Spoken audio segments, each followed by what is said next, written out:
Hello, welcome to the Menopausal View. So if you joined Jocelyn and Sheree the other day when they were talking about can your friendship stand a betrayal?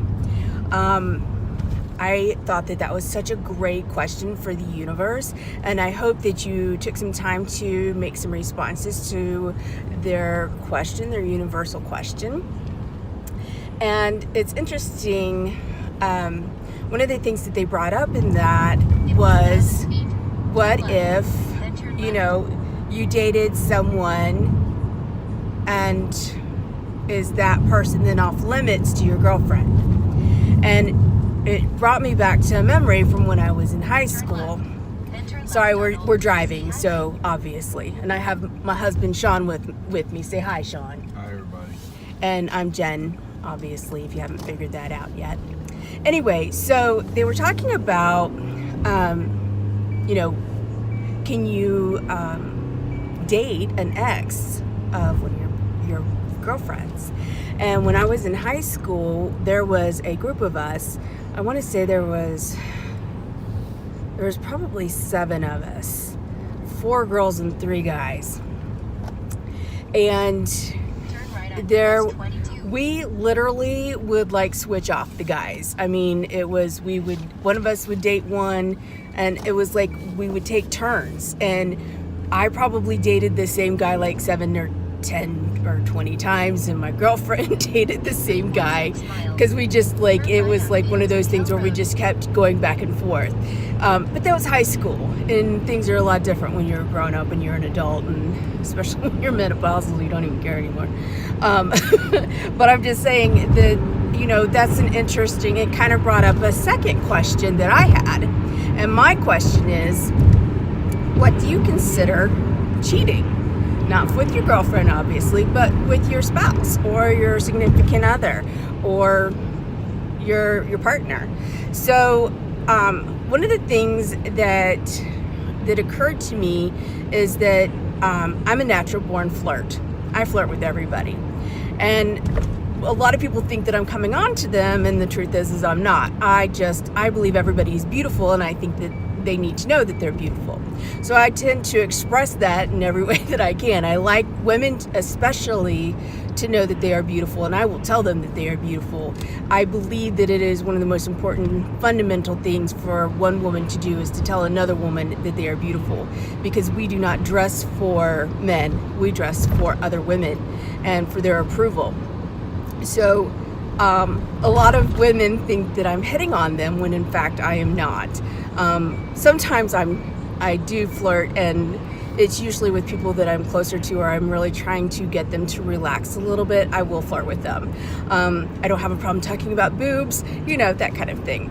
But there are definitely some definitive lines that you cannot cross when it comes to being in a relationship with a significant other. And recently I've seen and heard stories with social media that people are cheating with someone online. No intercourse is taking place, no actual physical contact. It's just conversations. Lots of conversations, very in-depth conversations.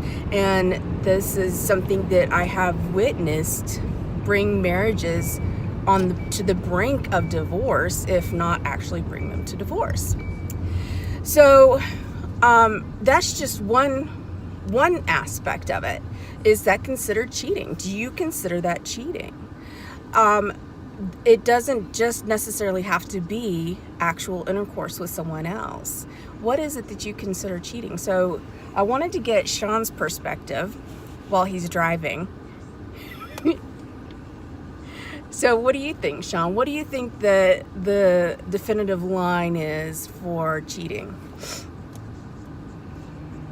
Pretty much doing anything with somebody else other than your partner. At all. Well, I mean, if you're, it's not like it was back in the day. I mean, of course, now there's social media where, you can do FaceTime, whatever, and if, you know, you're sitting there both, you know, non-clothed, I mean, you're seeing somebody else naked, you know, and you have intentions on, you know, pretty much having relations with somebody else, or, you know. So it doesn't have to necessarily involve intercourse. It can involve the actual. If your intentions are to, you know, I mean, obviously, if you're cheating with, you know, someone else, there's a problem. You know? Right. I agree. So you should, you know, pretty much decide, you know, before you do anything retarded or stupid, I mean, I should say, that, you know, whatever you have is to either, you know, try to fix it or end it before you go and do something, you know. It's like a job. If you don't like your job, you know, it's pretty much, you know, break it off and, you know. Well, job is a little bit different than an actual committed relationship, because most people don't like their jobs. Most people, you know, acknowledge that it's a means to an end. So I understand your analogy, and I agree with you completely. I think it was Johnny Depp who said something along the lines of, you know, if you find yourself in love with two people, it's not possible to be in love with two people, because if you fall in love with the second person, you were never truly in love with the first person to begin with. And I think that those are very, very true words. And I do believe that every relationship, every marriage, every partnership goes through ups and downs. You know, they call it the 7-year itch for a reason. And, you know, even married couples, once you get out of the honeymoon phase, usually about the second or third year, it starts to cause, you know, the honeymoon phase is over, and that coochie thing is kind of gone. You and I are on our 5th year now. We're going into our 6th year stretch, and, you know, so we are at that comfort level, but we've been together much longer than just the 5 years since we've been married. We were together about 5 years before we got married, so we're technically in our 10th year. So it's kind of a little bit different when you have that, you know, that wide of a range with marriage versus how long you've been together. So one of the so then my next question is, can a relationship come back from that kind of betrayal? I have kind of it's a two-parter. Is that the only kind of betrayal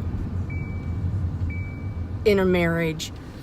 And how can, if that happens, because there are other kinds of betrayals. There's quitting jobs and not telling the partner that you quit your job.